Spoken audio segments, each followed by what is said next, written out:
I'm going to talk to you guys today about the CISO's view of pen testing.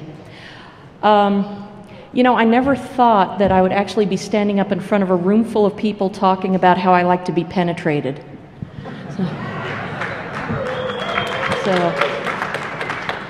So yeah, but it's Vegas, so I guess everything goes. I think I have to define pen testing first because there are a couple of different ways that you can slice it. First of all, there's the do I get in, you know, guns a-blazing sort of pen test. And then there's the horizontal sort of assessment where you're trying to catalog all of the vulnerabilities at a given site instead of a binary, do I get in or do I not get in? And which one to use is actually a pretty big problem, especially when it comes to a pen test that is supposed to happen for compliance or for due diligence.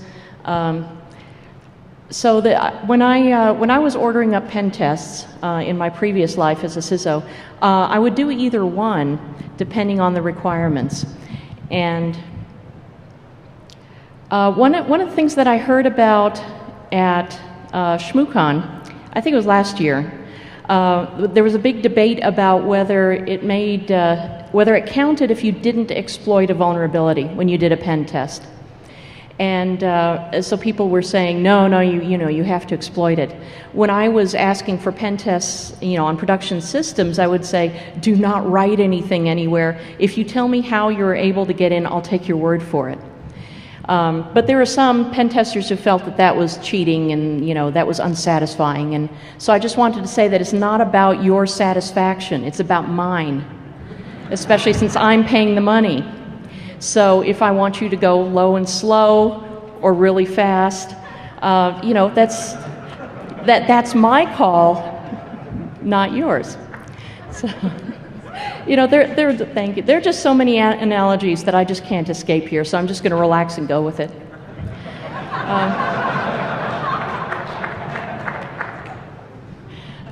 So, pen testing. I have spent a lot of time trying to figure out what it was when I engaged a pen tester, what they were going to do for me, or to me, or whatever. And in some cases, they were an external organization that was trying to verify my organization's compliance with some sort of security, or simply to gauge whether we had security or not. In other cases, it was for our internal use, and I simply wanted a list of everything that, you know, we might possibly need to fix. In a lot of cases, I'm really not a fan of a black box test, because if I'm paying thousands of dollars, you know, between $50,000 and $100,000 for a pen test, I don't want that person to spend what short time they have looking at things that I already know about. So what I would usually do is a sort of a semi-crystal box test. I would give them the list of all the things we already knew about and say, okay, the rest of the work is for you to tell me what I don't know. And that could involve anything from social engineering to you know, simply running Nessus. Now I have to give a shout out here to the pen test execution standard folks, because I think that is such a useful standard that's coming up for those of us who need to order up a pen test and need to be able to specify exactly what it was. It used to be that you know, I couldn't list for a pen tester everything that I wanted them to do, every tool I wanted them to use, every technique, because obviously it depends on what they found in the first pass. So I would generally just have to talk to them and try to figure out from that if they knew what they were talking about. So then I could trust that they would actually be able to do a good job for me. And especially when you're putting it in a statement of work and you need to be able to enforce a contract that is a statement of work, you need a binary list where you can say you did this or you didn't do this, because otherwise it's not enforceable. Unfortunately, that turns into a checklist, and I know people hate checklists, but again, for the purposes of a contract, you have to be able to make sure it's enforced or not enforced in case you have to go to court. So having something like the PTES as a list and being able to say, okay, you're going to do these parts, these parts, these parts, and here's the time length that it will take, will also help the pen testing organization price this appropriately. Because again, when they come in with a bid, it's very hard to figure out from the pricing what they're going to do, how many people they're going to put on it, and how long it's going to take. I have to apologize for not having any slides. I just didn't feel like it, but I would like to I would like to call up a stunt pen tester to the podium. So this is Mr. Joseph Sicoli, who is just plain awesome. See, da da da. So if I start saying something stupid, you can watch on his face as he starts reacting to what I'm saying. The other problem that both CISOs and pen testers, I think, have in common is that there is never enough time to do a proper pen test. I have talked to some folks at very, very large MSSP organizations who the actual testers would be given maybe 3 days to pen test an app. They would come at the last minute and say, okay, we just signed this contract, you need to be done by Monday. And of course, there's no way that you can do a proper job in that amount of time. No. That actually, that happened to me once when my management came to me and said, you know, we need to do diligence on this product, and by the way, we're going to announce that we're purchasing it on Monday, and this is Friday, so can you test it over the weekend? And my colleagues said some really bad words for a very long time. And then we got to work, and we worked, you know, all weekend. Now, I can't resist as a CISO sometimes playing with my pen testers. And for example, there was one who, yes, somebody's going, ooh. There was somebody who I knew him pretty well. He was going to do a pen test on us. And we were going to do some maintenance on our firewalls during the window of the engagement. And we thought, gosh, how are we going to keep him from doing this? And we knew that he tended to sleep in late. So we figured what we would do is send somebody to get him drunk so that he would sleep in really late in the morning, and that would give us time to do the firewall maintenance before he started testing. Another thing that we thought about doing was what I call port flashing. We would, you know, open something, and the next time he came back with another scan, it'd be closed again. So it'd be open and closed and open and closed. And I really like to see that report, you know, when it came back. I don't know. It was there. What? That's horribly evil. Yes, it is horribly evil. But seriously, you know, in a dynamic environment, you do have to deal with that sort of thing. You know, people are bringing things up and down, and you just have no idea. You can't have everybody stop while the pen test happens for 2 to 4 weeks or however long you're doing it. So yeah, there will be something that will be on a finding, and you'll go back and go, oh, it's gone now. So the "are you in yet" question, because I can't tell if you're in yet. That was the sort of that was the question I always asked, you know. And I would you know, sleep with my BlackBerry at night, waiting for it to vibrate to tell me that you know, me and my loneliness in my BlackBerry, waiting for them to tell me that they were in. And you know, when I got the call, I would immediately have to, you know, get some people on whatever vulnerability it was that they found. But yeah, that was the highlight of my existence, is waiting for that vibration, waiting for that call. Now let me talk a little bit about reporting, because that's where, in my experience, pen testers tend to fall down.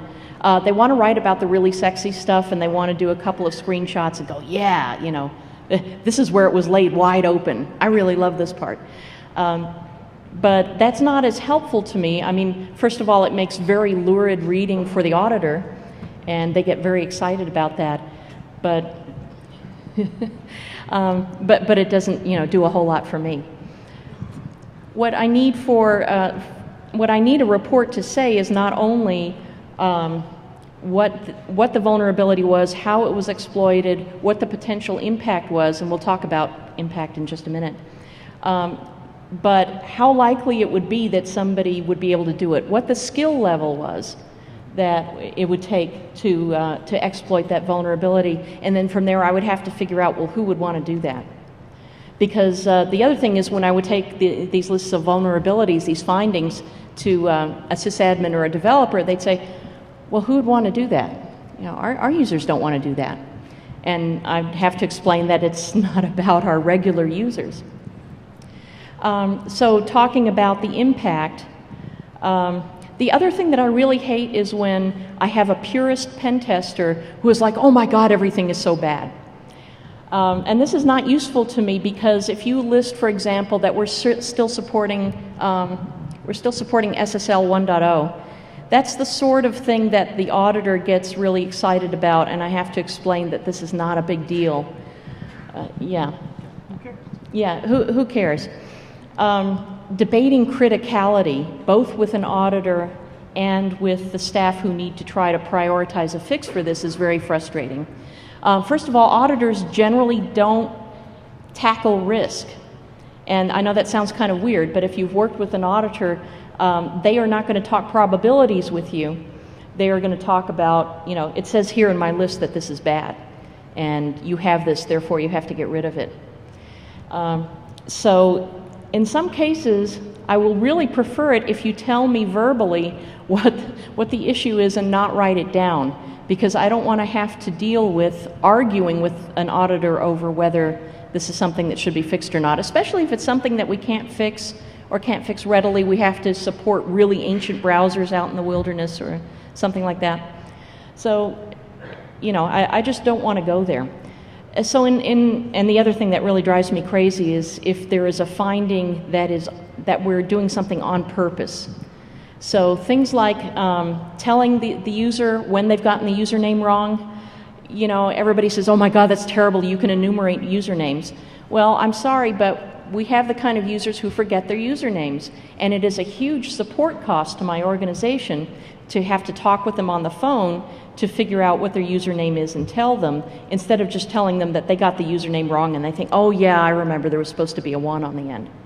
So I'm sorry, if you tell me enumerating usernames is bad, I'm going to say I'm not going to be really excited about that.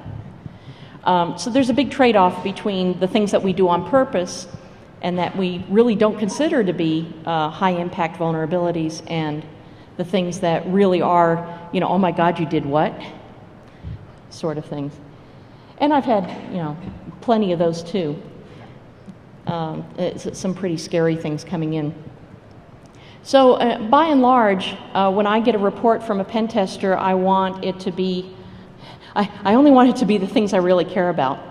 And I'm sure there's some people who are going to argue with that and say, you know, if they're going to do their due diligence as a pen tester, they need to list everything, otherwise it'll look like they didn't find something. And that reflects badly on them. What do you think, Joe? Yeah, but it comes down to what the client needs. Yeah, it comes down to what the client needs. The other thing is that in some cases, particularly in the public sector, the Public Information Act may allow citizens to request information that would really be sensitive, such as the output of a pen test. Now, in some cases, the law allows the particular agency to say they're not going to disclose that information because it has to do with security of the infrastructure. But in some cases, that law isn't there. And so the only thing that might protect the contents of that report are to call them auditors' working papers or something like that, something else that is protected from release. Otherwise, they can, if they're asked for, they will be released. They could be posted anywhere on the internet. Yeah, I'm really not a fan of that, and neither is my management. So how am I doing on time? I'm doing good. Okay. So defining and time-bounding pen tests or assessments, and then figuring out exactly what you're going to do and what you're going to look at and how long that's going to take. I know that in some cases the CISOs can be really unreasonable on that. Like, here's a Class B, I'll see you in 2 weeks. That's not helpful to anybody. Although I like to do that too, just to see their faces. So working out that timed engagement and telling them everything I already know so that they don't go over that material again, because the time is very precious and it's very expensive, and then getting the report back which talks about the things that I really do consider to be critical vulnerabilities.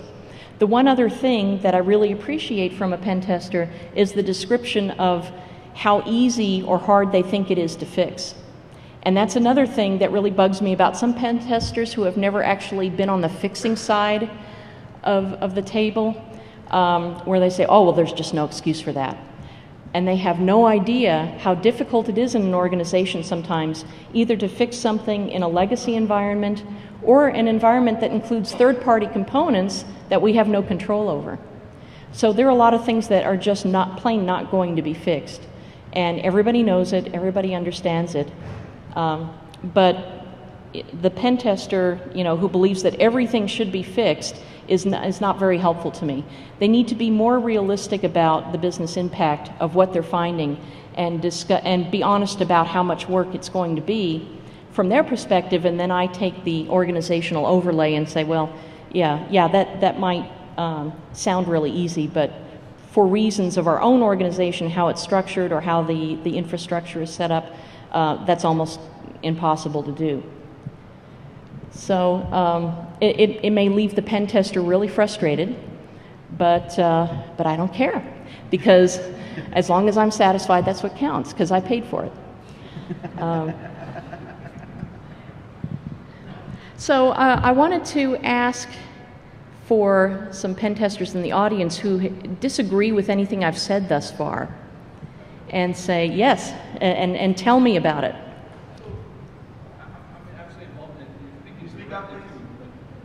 I'll repeat it after he says it. I'll use my louder voice. Yeah, use your outdoor voice. You're speaking directly to a topic kind of right now in an assessment, so it's kind of glaring out at me. But yeah, in this one particular case, it's something that I couldn't, in my right mind, leave off a report or not report on. Mm-hmm. So even though in this particular case it's a third-party app on a legacy system, that they probably can't get fixed. Mm-hmm. Even if they wanted to. So, what would you say do with that? Okay, so if I understood that correctly, the question is that you don't feel you can leave off any sort of finding, even if it is on a legacy system or a third-party system that can't be fixed. And so you're asking what I think I should do about that. In some cases, I've seen two versions of reports.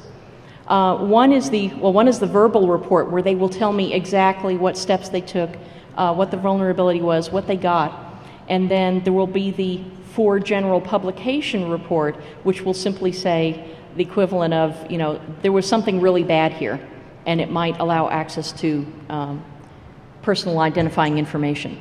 So I know in my working notes exactly what the problem is, and so I can follow up and see if it is really fixed. But in any document that might have to be released, either to senior management or to the public, it just says something very vague. And actually, state auditors will do the same thing. They will, if they're looking at something and they have a finding, they would often call me up on the phone and say, okay, here's the finding, here's what we have a problem with. But then in their report, they will just say, oh, there was some general badness here. And that's the agreement that we have, both to get it fixed and yet not to make anything too explicit in writing that might come back to bite us. Does that answer your objection, or is that still? It's a fair statement, and that's kind of what I'm doing now. I'm basically generating two reports. Mm-hmm. One, for the engineers at the office, and then one that they can present to their audit. Yeah. So you're already doing that. One for the engineers, one for the auditors, and everything. Yes, sir. So I want to give you a chance to clarify something you just said, because it strikes me as very wrong. Okay. And that is that you said you wanted some things reported to you verbally only, and not down in writing. And it sounds like you're trying to avoid regulatory scrutiny, and that strikes me as unethical. Okay, good. Very good. Okay, so what he said was he felt that my requesting reports verbally without putting them in writing might be seen as a way to skirt regulatory requirements or reporting requirements, and that strikes you as unethical. That's very fair, and I think that in some cases, especially, this is really sticky stuff, especially when you're talking about the public sector, because there's the need to protect the infrastructure, and that includes not publicizing vulnerabilities, but there's also the requirement to fulfill any reporting requirements that are there. The thing is, though, that especially in legislation is very, very high level. It doesn't say what you have to report in a pen test. So it's often up to my judgment to say, here's what I think the public needs to know or deserves to know, and here's the stuff that I think they don't need to know, and yet it may be an internal report that I give to my management and say, you know, here's what they really found, and this is when it's going to be fixed. But there's a big, you know, gap in there. Yes, sir. You're in the back.